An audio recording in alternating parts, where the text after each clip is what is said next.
We take a look at stories making headlines. President Edgar Lungu says the police should be left to carry out thorough investigations into what led to the death of a fourth-year student at the University of Zambia Great East Road campus. First Republican President Dr. Kenneth Kaunda has observed that discrimination based on tribe and ethnic background has no place in Zambia. A Zambian national identified as Mlenga Bwalia is reportedly dead after a man identified as his South African friend stabbed him to death in South Africa. Bwalia, aged 35 years and holding passport number ZN499905, was stabbed to death by a man identified as his South African friend during a drinking spree in Benon, Johannesburg in the early hours of Sunday. Reports indicate that Mlenga was stabbed after the two engaged in a quarrel which resulted in a stabbing. Bwalia was later taken to the nearby hospital where he was pronounced dead. Bwalia was a warehouse worker at a company called Benashi Transport Apex in Benon. And Zambia's High Commissioner to South Africa, Emmanuel Mwamba, says he is saddened to learn of the untimely death of Mr. Bwalia. He says his office will follow up the case with the police in Benon and will ensure that the culprit is arrested and brought to justice. Mr. Mwamba says his office will also rise with the family in Zambia and the Zambia Association in South Africa, ZASA, over the repatriation of the remains of Mr. Bwalia to Zambia. First Republican President Dr. Kenneth Kaunda has observed that discrimination based on tribe and ethnic background has no place in Zambia. Dr. Kaunda says family names should not determine who to associate with, but rather the character of the heart of each one of every Zambian. Speaking at a Vision Ambassador Promoting Peace campaign fundraising dinner, Dr. Kaunda says that discrimination, suspicion, hatred, betrayal, malice, greed, selfishness, and other negative vices are a threat to the core values of unity if left unchecked. He has recalled that during the struggle for independence, people from various backgrounds worked together, realizing that they were, above everything else, brothers and sisters of one country. Favorite Kalando attended the gala and brought us this report. United in funerals, but not in politics. Zambia is a nation that holds over 70 tribes, with each tribe drives to build this beautiful land. We live together, walk together, eat together, and even make this country proud together as the whole world looks on and cheers. And Zambia are champions of Africa. Destiny has smiled on Zambia. 19 years on, at the scene of their greatest tragedy, has become the scene of their most wonderful success. Tribalism in Zambia cannot be said to be historical, as it cannot be traced to ancient hatred. Let's not deceive ourselves. You and me must wait for our Zambian nation.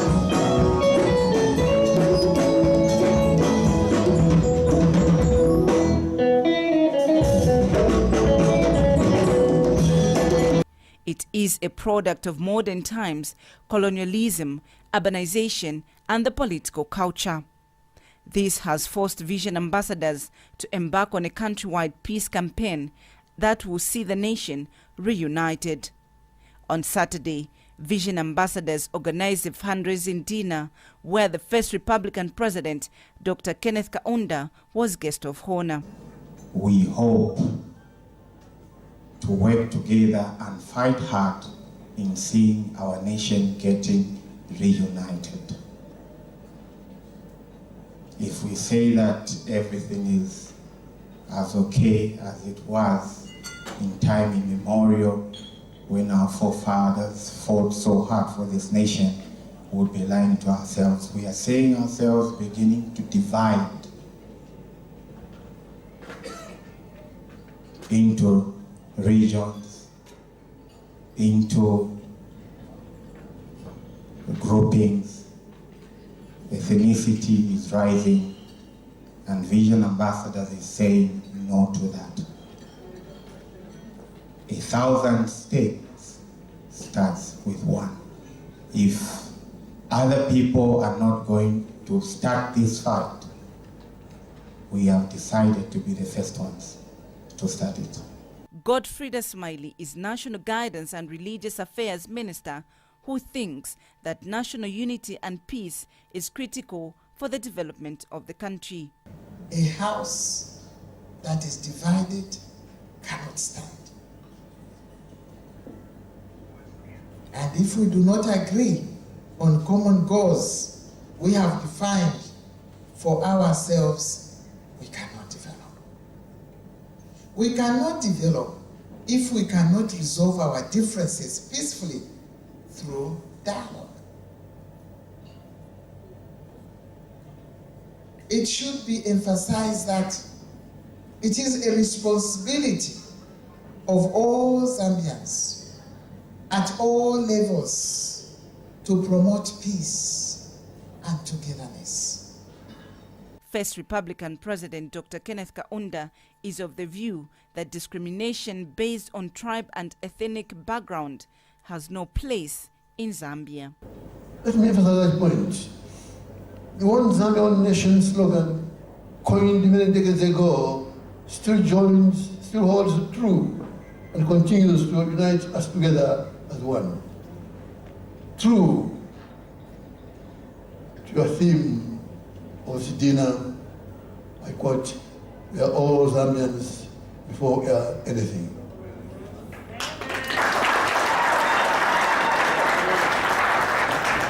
We are all Zambians before we are anything. We are one people. Discrimination against one another based on tribe and ethnic group background has no place in this modern society. Your family names should not determine who you associate with, but rather the character of the hearts of each one of us. We have been created in the image and likeness of God. We should therefore treat each other as one people, as brothers and sisters. For social and economic prosperity, we must continue committing to loving one another as commanded by the Almighty God in the Holy Scriptures. For now, it is utmost important for every politician to preach unity. Tolerance is obviously a major requirement if Zambians are to be united in diversity so that citizens learn to accept and accommodate customs and practices that are different from theirs. It is therefore up to each and every Zambian to unite the nation and make Zambia a real democracy. Favorite Calendar reporting for QTV News in Lusaka. President Edgar Lungu says that the police should be left to carry out thorough investigations into what led to the death of a fourth-year student at the University of Zambia Great East Road campus. President Lungu says the police should be allowed to do their job without interference. Students on Thursday, 4th October, rioted over delayed bursaries which resulted in the death of a student. Zanis reports that the head of state was commenting on the death of a fourth-year student, Vespas Shimuzila, from the School of Adult Education, who died of suffocation after her room in October hostel was engulfed by smoke. The president said this shortly before departure for Uganda, where he is expected to attend the 9th high-level meeting of the Regional Oversight Mechanisms of the Peace, Security and Cooperation Framework for the Democratic Republic of Congo DRC and the region slated for October 8, 2018. President Lungu will be among other heads of state and of government officials from the 13 signatory countries of the Framework Agreement, its guarantors institutions, namely the United Nations, African Union, AU, the International Conference on the Great Lakes region, and the Southern African Development Community, SADC. The president was seen off at Kenneth Kaunda International Airport by Vice President Enonga Wina, Lusaka Province Minister Bowman Lusambo, Housing and Infrastructure Development Minister Ronald Chitotela, Community Development and Social Services Minister Olipa Pirim, Ministry of Chiefs and Traditional Affairs Minister Lawrence Sichalwe, Civil Chiefs, senior government and party officials. According to Zani's report filed from Kampala, Uganda, the president is expected to be back soon after concluding his tour of duty. Finance Minister Margaret Mwanakatwe has disclosed that government will reconstitute and appoint a tax policy review committee who will be dealing with technical issues related to tax implementation matters raised by the public. Mrs. Mwanakatwe says her ministry remains open to dialogue with mining companies that are willing to amicably discuss the transition to the new mining tax regime. She has told QTV News in a statement made available by Ministry of Finance Public Relations Officer Chileshe Kandeta that the ministry is ready to also discuss the implementation of the sales tax and other fiscal and economic affairs and future business cooperation matters. Mrs. Mwanakatwe adds that her ministry has taken note of the public statement made by the Zambia Chamber of Mines and that she has also received letters from the stakeholders and the Zambia Chamber of Mines seeking clarification on the new tax regime. Mrs. Mwanakatwe has since advised that consultations on sales tax policy implementation will be wide and extensive before commencement in April 2019. The National Union for Small-Scale Farmers of Zambia has asked the government to bring social cash transfer looters to book. Last month, a State House disclosed that Zambia refunded the £2.7 million to the British government, which was meant for beneficiaries under the Social Cash Transfer Program, after the Department for International Development had requested for a refund following revelations of alleged social cash transfer abuse at the Ministry of Community Development and Social Services, which led to the dismissal of the minister responsible, Emerina Kabanshi, by the Republican President Edgar Lungu. Union Director General Dr. Frank Kayula has also criticized the government for its failure to bring order in the civil service sector. Dr. Kayula says that the social cash transfer has proved to be an effective empowerment tool by providing necessary capital to allow beneficiaries to participate in other social services, including healthcare and education. He has emphasized that all those who misappropriated the fund should be brought to book. Dr. Kayula is encouraging government to stop being selective in dealing with cash gate cases as it should to deal with suspects of looting its watch, including those in the corridors of power. He says as a country that is grappling with high poverty levels, it cannot afford to lose donors who have been supportive in the provision of social cash transfer in our continued bid to alleviate poverty. You know, the saga of the social cash transfer brings a lot of things in question. That money was availed to this country almost a year ago. Somewhere around 9 months, in December, it was put in an account and it was never used. Why then access the money that you will never use? And that's not the only fund that is not used in this country. There is a number of times when some funds are brought into the country and they are not being used, and yet we are not a very well-to-do nation. What we need is, when we access funding, we need at all costs to plan how we are going to use it. Does it mean there was no document, no plan, no strategic plan on how the money was going to be used? There could have been. For us, we think it is relegating a number of people, almost 25% of those recipients who could have received that money, into poverty. I'm just glad that government put aside 75%, meaning it's committed to ensuring that the social cash transfer program works, and we applaud government for that. But the fact that money was given to them and they are not using it, it raises a lot of questions. Why were they not using? Almost over 8 months, 9 months along the line. What was going on are the biggest question.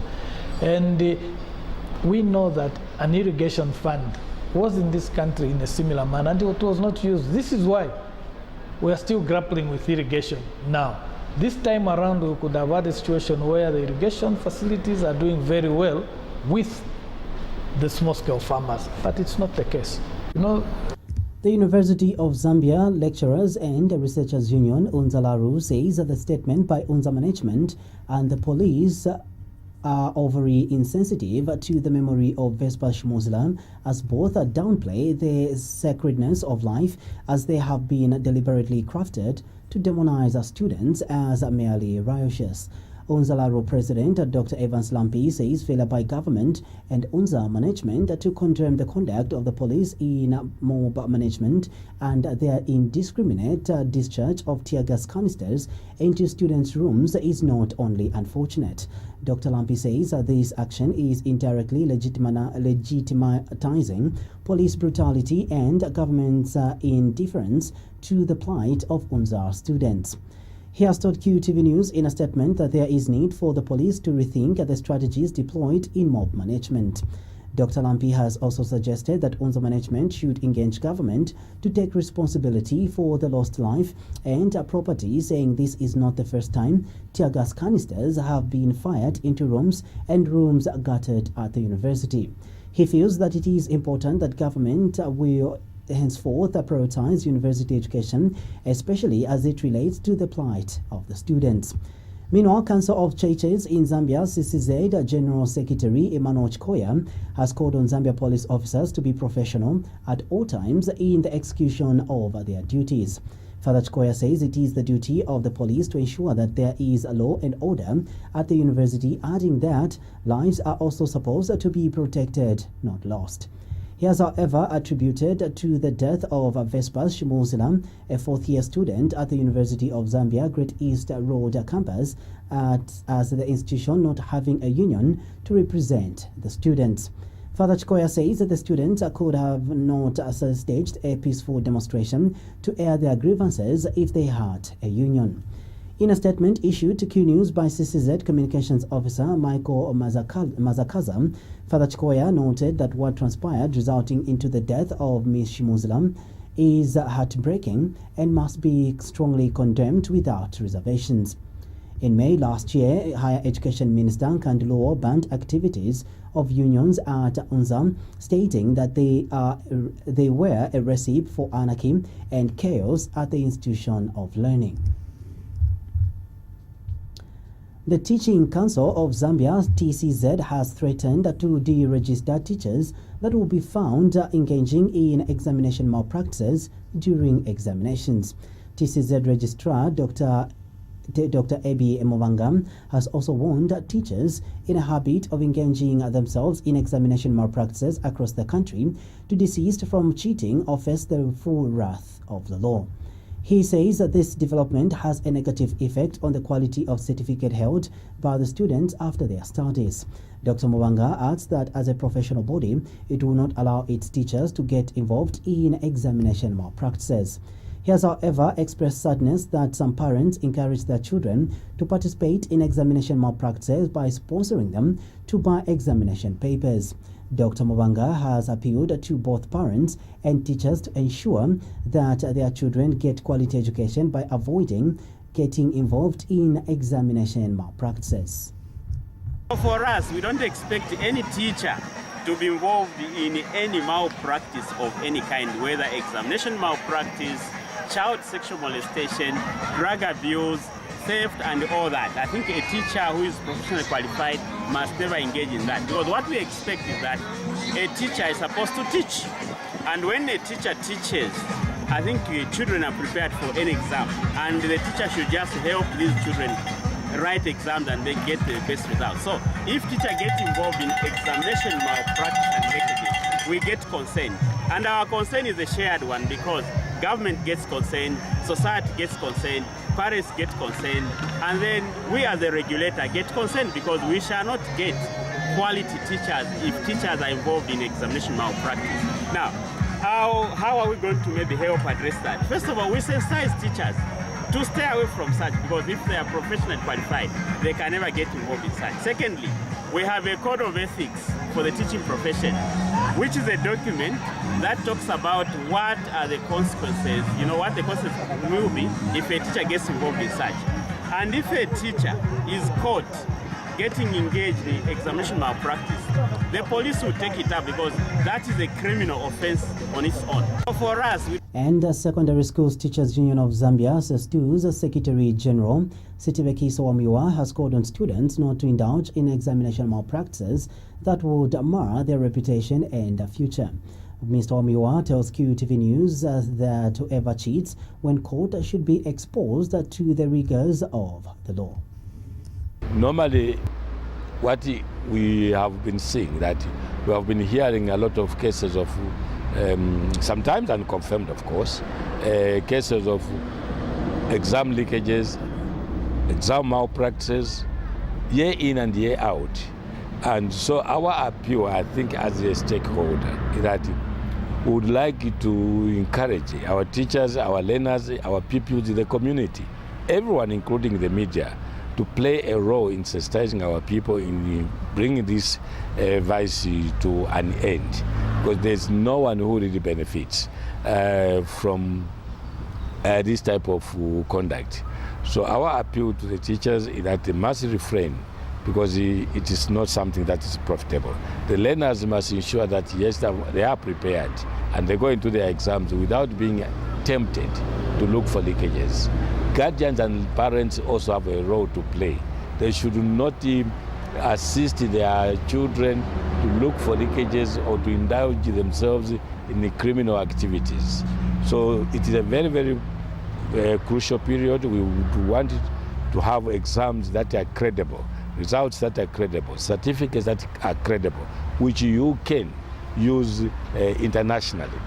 Because if we are damaging our own examining system, definitely even the papers we obtain from there will not be recognized internationally. Normally, Zambia youths in the fight against corruption, ZIAFAC has commended President Edgar Lungu for suspending Minister of Education Permanent Secretary Henry Tukombe to pave way for investigation into the alleged misuse of donor funds.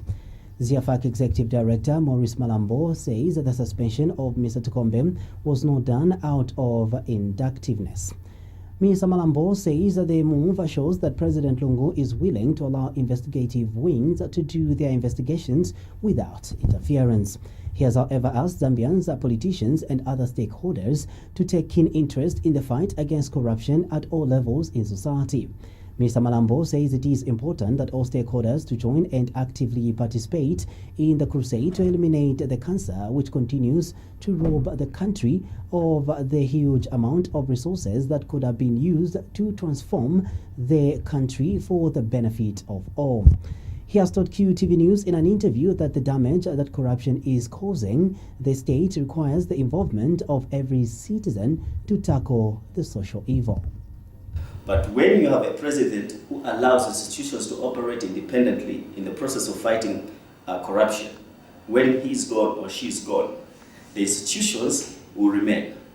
And therefore, we feel that the approach by the president to allow institutions to operate independently in the process of fighting corruption is sustainable, because these institutions are not dependent on presidential intervention. And therefore, we commend the president and further ask stakeholders, create that rapport with government in terms of what is it that can be done in order to make better the fight against corruption. And I think it will have a situation where each time you have a scam, you move the spotlight away from the civil servants or from the concerned people and make political capital out of it by branding the executive arm of government corrupt. It doesn't help anyone. Politicizing corruption is a vicious cycle. You can remove a government based on that, but at the end of the day, what we have done in principle is to create a culture where you are using the fight against corruption to remove leadership. In essence, you are not dealing with the problem of corruption. But when People's Alliance for Change, PAC, has condemned a government's decision to hike fuel prices. PAC President Anford Banda has expressed dismay by the recent increase in fuel prices, saying this will add misery to Zambians. Mr. Banda has told QTV News in an interview that there is no justification for the hike. He says a lot of businesses are already struggling and that some organizations are not able to increase their income levels. Mr. Banda says that the high cost of living means that the business profits are slowly going down. He has since appealed to Zambians to alert the government when they are not happy with the decision that they are making and stand for what is right as opposed to remaining quiet. I'm very displeased with the ERB board, which told us that we should not speculate about fuel price increments, and yet deep down they knew that the prices were going to go up. Trying to comfort people when they knew deep down that that is not what was coming. So the increment in prices, which is record high, is a very disappointing achievement of the PF, because when they came into power, the fuel prices were 8.6 kwacha per liter. Still in our local news, the Zambia National Union of Teachers, ZANUT, says that the 2019 national budget is not educational friendly to address the challenges the education sector is currently facing. ZANUT General Secretary Newman Bubala has told QTV News that while the absolute figure of the budget has been increasing, the budgetary allocation to the Ministry of Education has been dwindling. Mr. Bubala has appealed to the Minister of Finance to consider increasing the budget allocation towards the education sector to 20% because the education sector has a lot of challenges. He has observed the need to invest more in the education sector, and the current budget allocation will not help the many challenges the sector is currently facing. He adds that there is need to make education a priority in order to develop the country. Mr. Bubala says the education sector has serious challenges such as infrastructure, teacher-pupil ratio, among others. The issue of increasing from 15, if there's a way, even to 20%, education has serious challenges in this restructuring system. The school establishment, the frozen positions, degrading, all are challenges. Teacher-pupil ratio, if you are to recruit teachers, all this means that the budget should be friendly, but not the way it is now. Instead of improving, we are reducing. What are we talking about? We are completely destroying the education system if we don't make it a priority. Remember, you make education a priority, you develop the nation. You don't make it a priority, you are destroying the future of thousands of our youth. We need to invest in education. We need to expand the building of schools, training of teachers, expanding universities for the sake of this country. But what is happening now, this allocation doesn't help. We are also appealing to the Ministry of Infrastructure to consider seriously building of schools in the rural areas, consider seriously accommodation issues so that the teachers cannot be running away from rural areas. How can you say where there is no house? So these are some of the challenges. Let's build more houses and with bias towards rural areas. The issue of And finally, in our news, the National Restoration Party NAREP Lusaka Province Chairman Alan Sakala has blamed members of Parliament from Lusaka Province for the underdevelopment at a local level. Mr. Sakala says MPs from Lusaka Province lack the political will to fulfill their campaign promises to the people of the city in their respective constituencies. According to Mr. Sakala, the people of Lusaka will continue to languish in abject poverty unless their MPs, especially that all the MPs are from the ruling party, will them to fulfill some of its major campaign promises. He says that Lusaka members of Parliament will have to blame themselves if the province will record any case of cholera during the forthcoming rainy season because they have failed to come up with preparatory measures that will help prevent the outbreak of cholera. Mr. Sakala says Zambia has a lot of challenges, and with the low caliber of some MPs, one wonders if this country will ever see prosperity. He has told QTV News in an interview that it is time that Zambians started scouting for candidates who can seriously take the country forward. Thank you so much for your time. Until then, it's bye-bye.